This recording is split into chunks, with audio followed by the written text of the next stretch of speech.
When talking about his future in the MCU, Daredevil himself, Charlie Cox, was talking about Daredevil's trajectory and where he hopes he goes next. He once again reflected a little bit about being asked to return in Spider-Man and how he hopes that the next step and team up is him and Tom Holland's Spider-Man, hopefully in Spider-Man 4. We still know so little about Spider-Man 4 and Daredevil Born Again and what's going to be happening. Certainly tons of rumors have suggested that we're in for quite a treat with both of those projects, and some people have even stated that Spider-Man could show up in Daredevil Born Again, which I will say is not a thing unless the contracts got changed because Sony was not allowing Spider-Man to appear on Disney Plus prior to the whole fallout that they had surrounding Spider-Man Far From Home.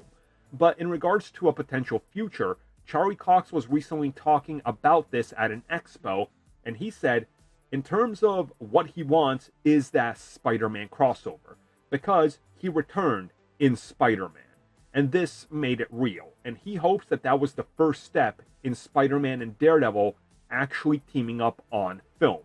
And he hopes that they do get to collide on the big screen at some point, and that's what the fans are constantly asking for. And then he goes on and talks a little bit about how, if you just look at the comics and the cartoons, these two are an iconic duo, and that it would be fun to have him and Tom Holland play off of one another and do things so differently, and that their worlds are so different that you could get something out of that we haven't seen so far. And, you know, I gotta agree with him. And I think I feel that way about everything in the MCU.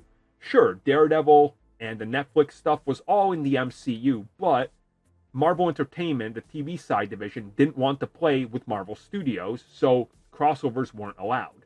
Now they are. So when Daredevil interacts with anybody, it's gonna be something fresh. It's gonna be different. It's gonna be a new experience for everybody, and him teasing that Spider-Man 4 could be some sort of crossover by saying, well, I don't know any more than you guys do, but let's make it happen. Honestly, I think maybe he does know something. Because remember, when he was talking about how he believes he's going to be recast, we now actively know, that he knew he was returning, but he kept denying it. So he's already done the PR game well enough that he could just be lying or trying to throw us off their scent.